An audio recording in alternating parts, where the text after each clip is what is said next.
Salut et bienvenue dans un nouvel épisode du journal de Nancy. C'est moi. Alors aujourd'hui, je voudrais vous parler exclusivement de ma grossesse, puisque je suis dans ma 6e grossesse. J'ai 3 enfants et suite aux 3 naissances de mes 3 filles, j'ai fait 2 fausses couches. Et là, je me retrouve dans ma 6e grossesse et je suis à présent dans ma 16e semaine d'aménorrhée. Donc j'ai pris des notes pour vous raconter un peu tout ça, vous dire comment cette aventure s'est passée jusque là, les joies, les doutes, les peurs, tous les désagréments de la grossesse. Je me fais piquer par des moustiques là pendant qu'on se parle. Et voilà, sans plus attendre, je commence par le début. Alors il s'avère que, donc là on est le 16 novembre 2023. Donc on va faire un petit retour en arrière. Ma dernière fille est née en 2021, donc là elle a 2 ans, ma petite Océane. Et assez rapidement, après avoir eu Océane, mon mari et moi, on a assez rapidement voulu en avoir un autre. Et donc, je pense que j'avais enlevé mon stérilet quand Océane devait avoir à peu près 1 an, je pense. Et de là, on a commencé un peu les essais bébés. J'allais dire sans se prendre la tête, mais c'est pas vrai en fait, parce que moi, j'ai été acheter des tests d'ovulation, j'ai commencé à traquer mon ovulation. En plus, à ce moment-là, moi, je voulais vraiment avoir mon garçon, donc j'ai commencé à faire des recherches sur voilà, comment avoir un garçon, comment s'y prendre au niveau de... Parce qu'il y a des techniques où, genre, si tu fais l'amour au moment pile où tu as ton ovulation, tu as plus de chances d'avoir un garçon qu'une fille. Tu peux aussi un peu changer ton alimentation de manière à augmenter tes chances d'avoir un garçon. Donc, j'avais commencé à faire un petit peu tout ça. Et effectivement, je suis tombée enceinte assez rapidement, je pense. Mais malheureusement, après 2 mois de grossesse, j'ai perdu le bébé. Et ça a été vraiment très très très douloureux pour mon mari et moi parce que la grossesse était quand même déjà assez bien avancée. Je crois que j'étais à presque 8 semaines. Et voilà, j'ai commencé à avoir des douleurs de règles, j'ai commencé à avoir des saignements. Et j'ai consulté, c'est ça aussi qui nous a vraiment brisé le cœur, c'est que le lundi, on a été consulté à l'hôpital, ils nous ont fait une écho, tout allait bien, le bébé était là, le cœur battait bien, pas de soucis. Et puis pour se retrouver finalement le vendredi de retour à l'hôpital, et j'ai perdu le bébé sur la table du docteur, quoi, sur la table de la gynéco. Elle m'a dit je suis désolée madame, mais vous êtes en train de le perdre. Elle m'a demandé de pousser. J'ai poussé une fois et le bébé est sorti. Et j'étais surprise de voir que à même pas 8 semaines, t'as déjà un bébé en fait dans la main. T'as vraiment une petite crevette dans la main. Et oh mon dieu, qu'est-ce que j'ai pleuré, j'ai pleuré, j'ai pleuré. Donc ça c'était notre petit River. C'était comme ça qu'on allait l'appeler, River. Je sais pas voilà, si ça allait être un garçon, une fille, j'en sais rien, mais ça nous a fait beaucoup beaucoup de mal. L'hôpital nous a demandé de laisser notre enfant là-bas pour qu'il fasse des analyses au laboratoire, machin et tout, ce qu'on a catégoriquement refusé. On a dit non, nous on prend notre gosse et on va en disposer nous-mêmes. Et du coup, mon mari et moi, on est rentrés à la maison avec cet enfant là dans un petit pot en plastique qu'on a déposé dans la rivière. On a fait une prière. Et comme cet enfant allait s'appeler River, eh bien on l'a rendu à la rivière. On l'a sorti de son petit pot, on a prié, on l'a chéri, on lui a donné tout l'amour qu'on avait et on l'a laissé partir. Voilà, donc ça c'était la première fausse couche. Ça m'a fait beaucoup de mal, mais j'ai eu beaucoup de soutien de mes amis et puis j'ai eu un podcast qui m'avait beaucoup fait du bien aussi, un podcast sur les fausses couches. dont je mettrai le lien en description d'ailleurs. Je vais en prendre note tout de suite parce que c'est vraiment un podcast qui m'a beaucoup aidé. S'il y en a certains d'entre vous qui ont fait une fausse couche récemment ou qui connaissent quelqu'un qui a fait une fausse couche, je recommande vraiment ce podcast. Alors là, voilà, c'est noté. Fausse couche podcast. Ensuite, donc de là, voilà, j'ai pas remis de stérilet, on a continué notre petit bout de chemin. Je pense que j'ai mis un peu plus de temps à tomber enceinte, plusieurs mois, hein. Ouais, ça n'arrivait pas. Et puis c'est arrivé. C'était juste avant qu'on quitte l'Angleterre pour aller au Panama. Mais ça n'a pas tenu. Alors vraiment là, par contre, c'était du rapide. Je pense que c'était au mois d'avril. Ouais, enfin bref, c'était printemps de cette année, printemps 2023. J'ai fait un test de grossesse qui s'est révélé positif. Et le lendemain, je saignais. Donc je l'ai perdu vraiment tout de suite. Et ça, c'est une fausse couche qui a été vraiment différente parce que je pense que voilà, déjà j'étais en plein dans l'organisation du déménagement, tout ça, j'étais en plein boom et je crois que j'ai pas voulu vraiment y penser. Je pense que j'étais blasée honnêtement et voilà. D'ailleurs, j'ai même pas pris la peine de refaire un autre test de grossesse une semaine plus tard pour voir s'il était négatif. Enfin, vraiment j'ai vraiment zappé. Mon mari et moi, on n'en a pas beaucoup parlé d'ailleurs. Mais c'est vrai que là, à ce moment-là, j'ai commencé à vraiment me poser des questions, me dire, voilà, est-ce qu'il y a un souci? J'ai 37 ans, peut-être que voilà, ma fertilité a diminué. Peut-être que je pourrais pas avoir plus que 3 enfants. Et voilà, vraiment, je commençais à me poser un peu des questions. Mais j'ai pas pour autant consulté, j'ai pas pour autant fait des tests ou autre, j'ai un peu laissé les choses faire son cours et puis comme je vous ai dit, nous on était vraiment super occupés par le déménagement. On est en train de changer de vie. Donc de là, voilà, on est arrivé au Panama au mois de mai et on a continué à faire notre vie. Et alors, je sais plus si c'était fin juillet ou août. Mais honnêtement, quand on a conçu ce bébé, je pense que je l'ai su. Je pense que je l'ai su tout de suite que c'était boum badaboum. Voilà, c'était moi l'instinct que j'ai eu. Et ça n'a pas loupé. J'étais censée avoir mes règles le 31 août de cette année. Et je les ai pas eues. Donc le lendemain, le 1er septembre, je me suis levée vers 5h du matin, j'ai fait un test. Et boum, c'était franchement le test le plus positif que j'ai jamais vu de ma vie. Je vous mettrai une petite photo là. C'était vraiment un positif, mais alors clair et net. Et voilà, donc de là, je l'ai annoncé à mon mari et tout. Alors le truc, c'est que un test de grossesse positif après des fausses couches, ça fait plaisir, c'est sûr.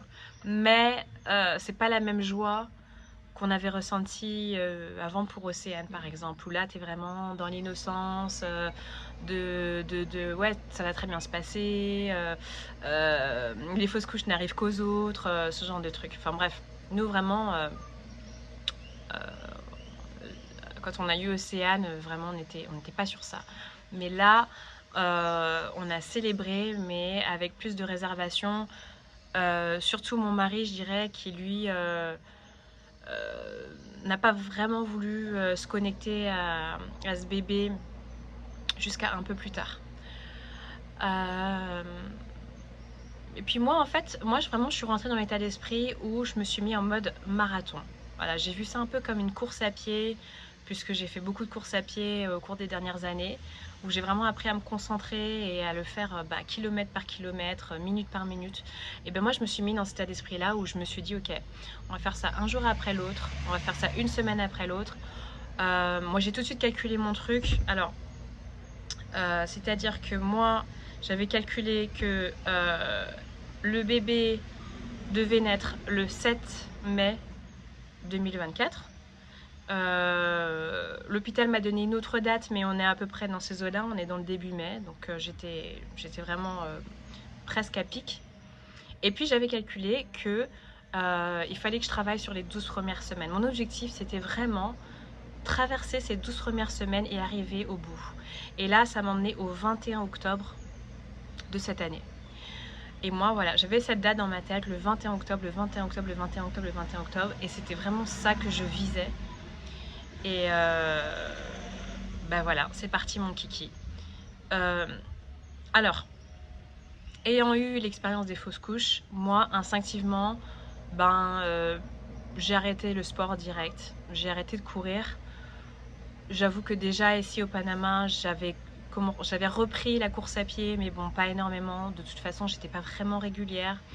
J'ai arrêté de courir, ce qui n'a aucun sens parce que n'importe quel médecin vous dirait que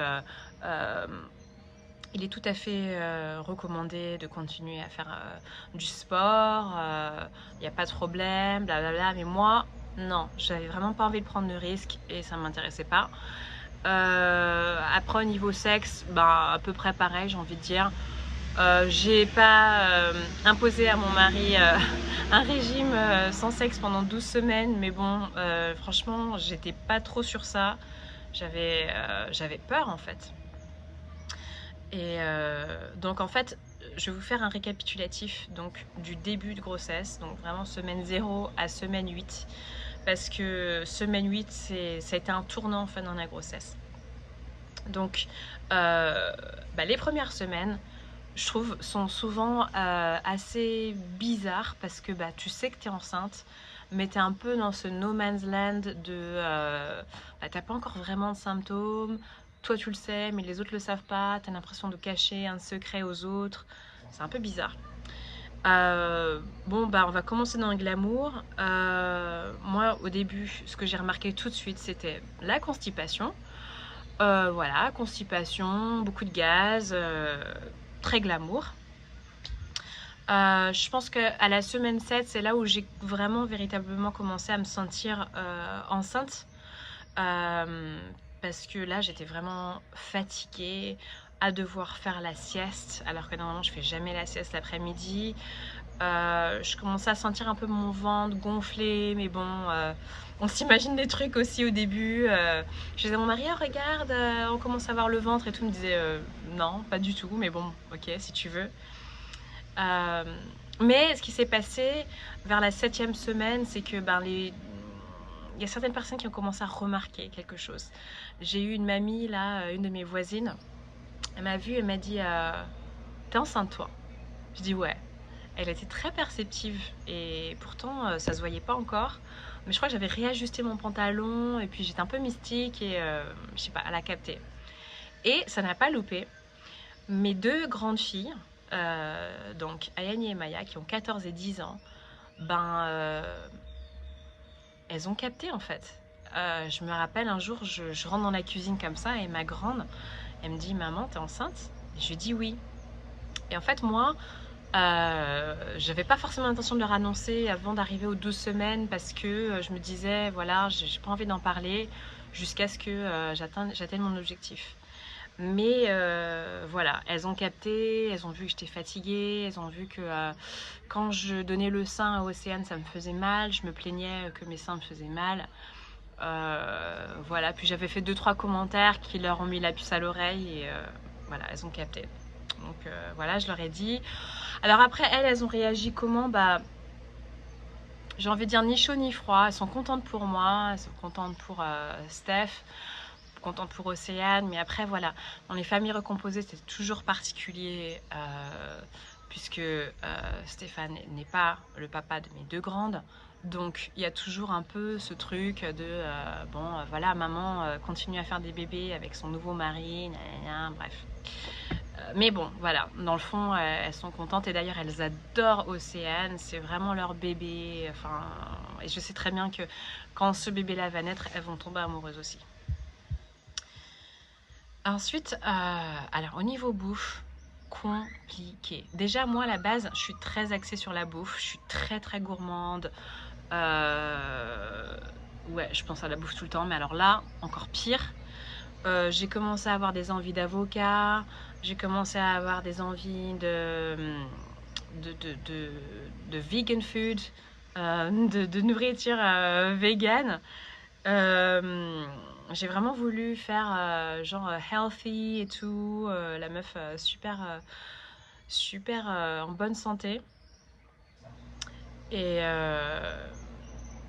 et donc voilà, donc j'étais sur ça. J'ai aussi eu beaucoup envie de nourriture africaine. J'ai fait des petits plats togolais comme le djekoumé. Je me suis fait des fritures de tomates que je mangeais avec des œufs durs. Enfin, je me suis fait plaisir, quoi. Le seul truc, c'est qu'ici au Panama, je trouve pas mon gari, je trouve pas mes cubes magie, même si je sais que les cubes magie, c'est pas bon pour la santé, mais j'en avais trop envie. Bref. Ensuite, là, on arrive sur la 8e semaine d'aménorrhée. Donc, tout ce que je dis, c'est en semaine d'aménorrhée, c'est-à-dire semaine de grossesse plus 2. Et tous les samedis, en fait, tous les samedis, moi, j'atteignais un objectif, j'atteignais une nouvelle semaine d'aménorrhée le samedi. Donc, tous les samedis, je me lève le matin, je commence à regarder mes applications, tout ça, nanana, voir où j'en suis, me connecter à mon bébé, lui envoyer des bonnes vibrations et tout ça. Donc semaine 8, c'est là que vraiment les nausées ont commencé, mais de malade. Franchement, moi j'ai toujours souffert de nausées pour mes grossesses précédentes. Mais là, je sais pas. Je pense que je sais pas si j'ai plus souffert que les autres ou si c'est parce que c'est plus récent et que je me rappelle plus. Mais vraiment, ça m'a beaucoup embêtée. Avec la chaleur en plus ici au Panama. Et c'est compliqué les nausées parce que je passais vraiment d'une faim, d'une famine abominable à une envie de vomir énorme. Voilà, vraiment j'oscillais entre les deux. Donc soit je crevais la dalle, soit j'avais envie de vomir. Je pouvais pas gagner, quoi. Donc c'est-à-dire si je mange pas, j'ai envie de vomir.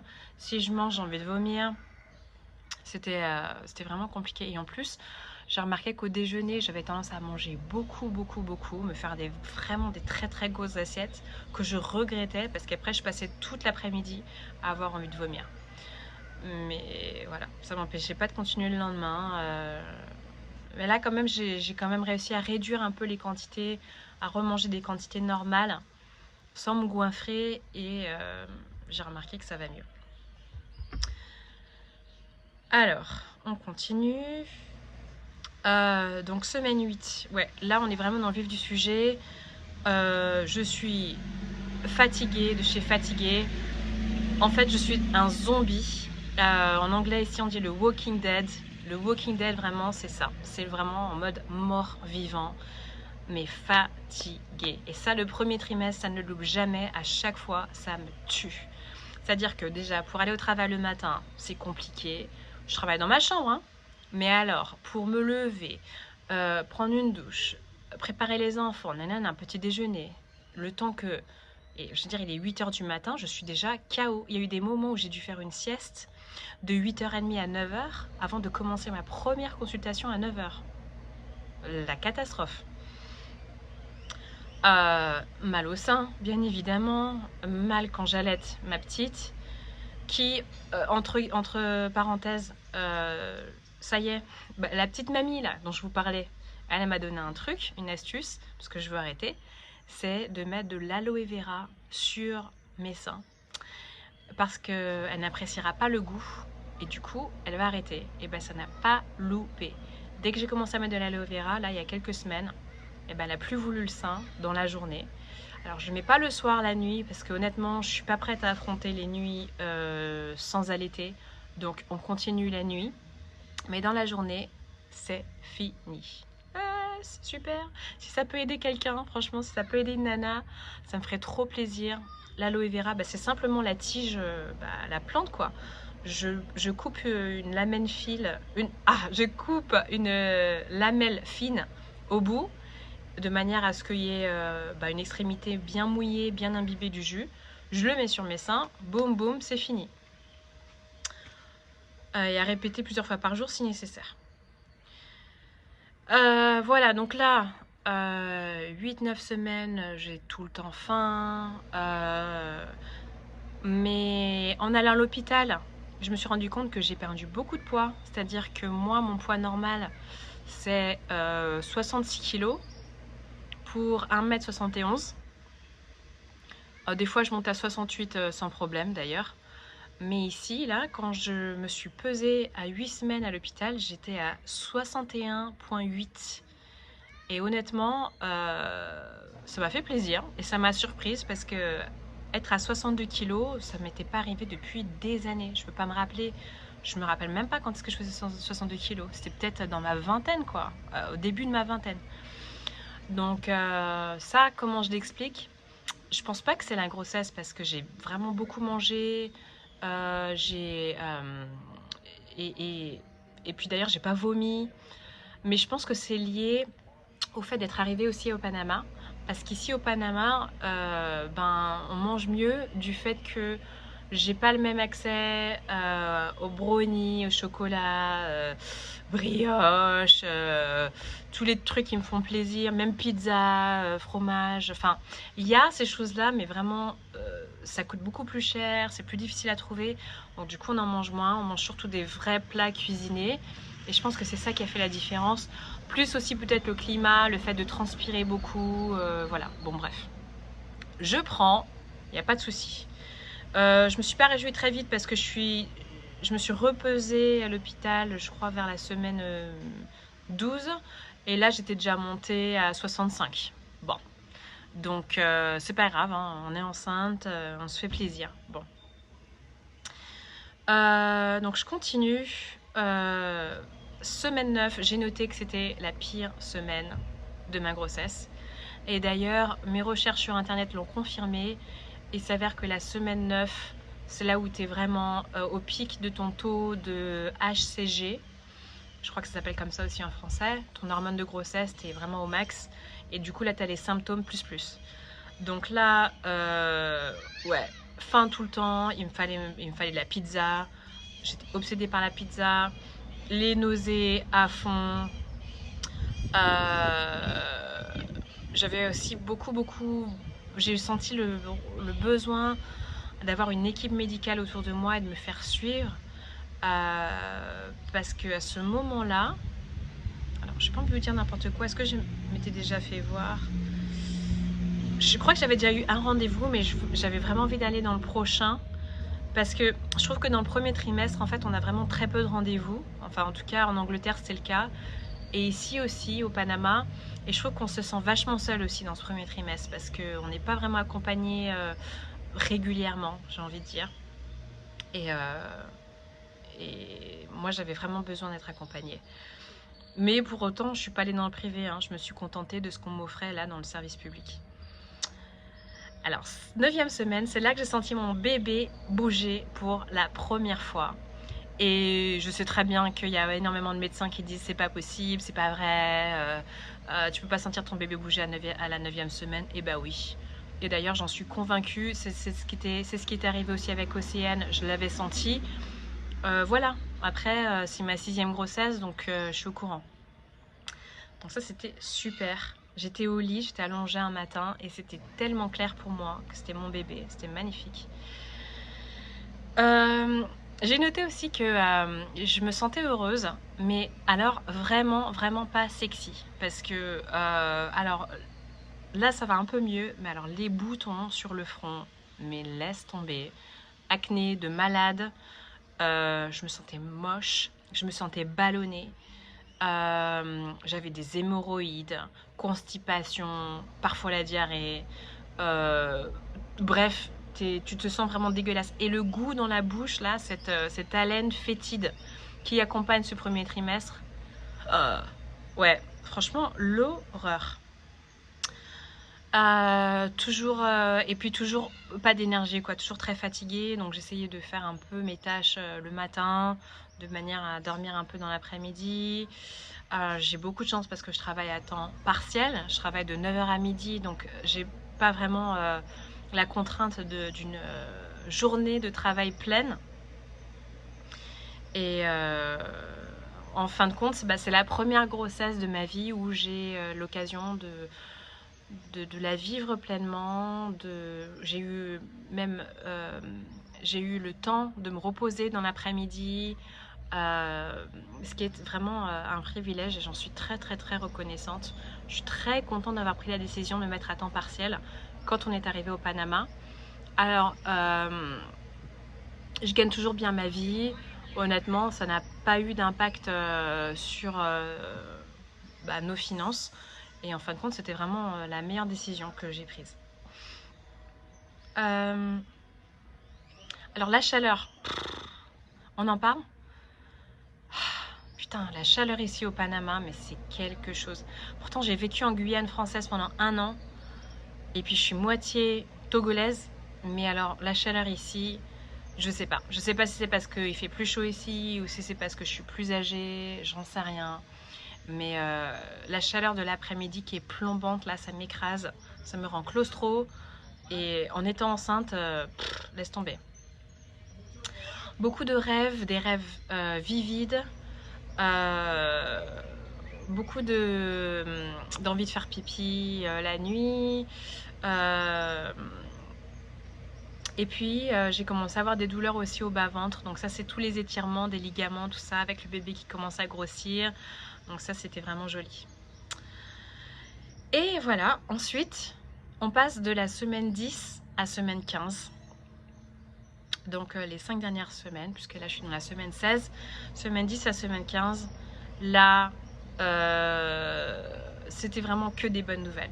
Donc là, 12e semaine, je l'ai atteint, le 21 octobre, doucement mais sûrement. J'étais hyper heureuse. Pour célébrer, on a été dans notre restaurant préféré qui s'appelle Bohemia ici. Et où je me suis tapé ma pizza préférée, base de crème, saumon, tout simplement. J'ai kiffé. Je crois qu'ils mettent de la mozzarella aussi. Donc on s'est fait plaisir. C'est à partir de ce moment-là qu'on l'a annoncé à tout le monde. C'est là qu'on a eu aussi notre premier écho à l'hôpital. Donc là, Stéphane et moi, on a pu voir notre bébé et tout. Franchement, c'était magique. C'est là que Stéphane, vraiment, il a commencé à être vraiment très heureux, très connecté à ce bébé, très enthousiaste de cette grossesse. Et voilà, donc on l'a annoncé à nos amis, à nos familles.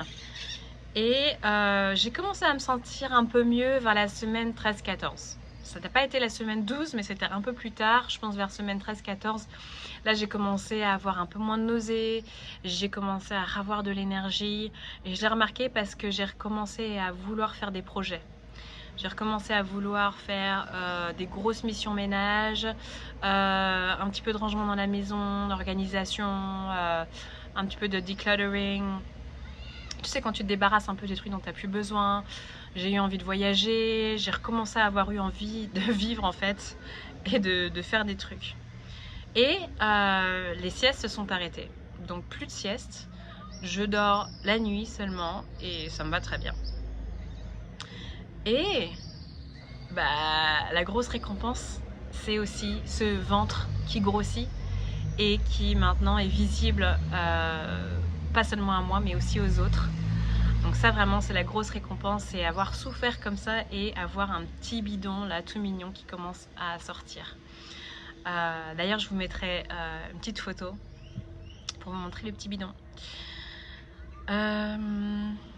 Donc voilà, donc là je rentre dans le second trimestre. J'en suis très heureuse. J'ai hâte de connaître le sexe de bébé, même si je vous avoue que... Alors, bien évidemment, tout le monde me dit « Ah ben ce serait bien que tu aies un garçon ». Oui, je sais, puisque j'ai 3 filles. Et c'est d'ailleurs ce que j'avais essayé de faire, rappelez-vous, quand on a eu River. Mais là, franchement, avec ces fausses couches, ça a été vraiment une claque. Ça a vraiment été une claque. Ça a été vraiment quelque chose qui nous a... je sais, en anglais, it really humbled me. It was a really humbling experience. Ça nous a vraiment remis les pendules à l'heure, j'ai envie de dire. Et du coup, je suis plus dans le truc de vouloir contrôler, de savoir si c'est une fille ou un garçon. Je laisse ça à l'univers. Ce que je demande là, c'est pas garçon ou fille, c'est vivant. C'est ça que je demande. Alors, oui, c'est vrai, j'ai ma petite préférence. C'est vrai que, honnêtement, j'ai toujours voulu avoir un garçon. Première grossesse, j'ai voulu avoir un garçon. Deuxième grossesse, j'ai voulu avoir un garçon. Troisième grossesse, j'ai voulu avoir un garçon. Il n'y a rien qui change parce que moi, j'ai eu 2 petits frères que j'adore, qui m'ont beaucoup touchée. Et moi, j'ai toujours voulu avoir comme mes petits frères, en fait, quoi. Un petit gars, là, je trouve ça trop mignon. Mais en même temps, voilà, je suis très heureuse avec mes filles, je les adore. D'avoir 3 filles, c'est une richesse incroyable. J'en suis extrêmement fière. Donc moi je me dis que c'est une fille. Voilà, je me dis que c'est une fille parce que bah, j'ai pas envie d'être déçue, puis j'ai pas envie, voilà, j'ai pas envie de me faire des faux espoirs et puis voilà. Puis je pense que bah, d'avoir 4 filles, c'est pareil, c'est dans la continuité. Là, on est en plein dans les Kardashians, on est en plein dans le clan des filles. Là, ça reste pure énergie féminine. Ce serait très très très joli et ça me conviendrait très bien. Donc moi, je me prépare plutôt dans ce sens-là. Après, si j'ai la bonne surprise d'avoir un garçon, ce sera bien. Mais bon, euh, voilà. Si mon destin est d'avoir que des filles, c'est que je le fais bien, c'est que c'est fait pour moi, c'est que ben, je dois engendrer des filles dans cette vie et que c'est ce que je suis censée transmettre et c'est un bonheur. Voilà. Et bien voilà, donc ben là j'ai tout dit. Je vous referai une autre vidéo au sujet de mon second trimestre. Je continue à croiser les doigts, je continue à espérer que ça se passe bien. C'est vrai que là, je suis rassurée, j'ai passé vraiment le stade où les fausses couches sont plus nombreuses. Donc voilà, je suis vraiment très optimiste. J'ai hâte de voir ce nouveau petit bébé qui va arriver. Je commence à fondre, je commence même à acheter un petit peu des petits trucs. Il y a des mamans ici qui proposent des trucs d'occasion dont j'ai acheté quelque chose, quelques petits trucs. Et mon français bancal, franchement, je galère. Mais je vais continuer à faire des vidéos YouTube pour pratiquer mon français. Ne vous moquez pas de moi, ça va venir. Voilà. Donc, j'ai encore plein de trucs à vous dire. Dans mes prochaines vidéos, je vous parlerai un petit peu de voyage et de mon expérience ici, dans le village dans lequel on vit, au Panama, Amérique centrale. À très bientôt.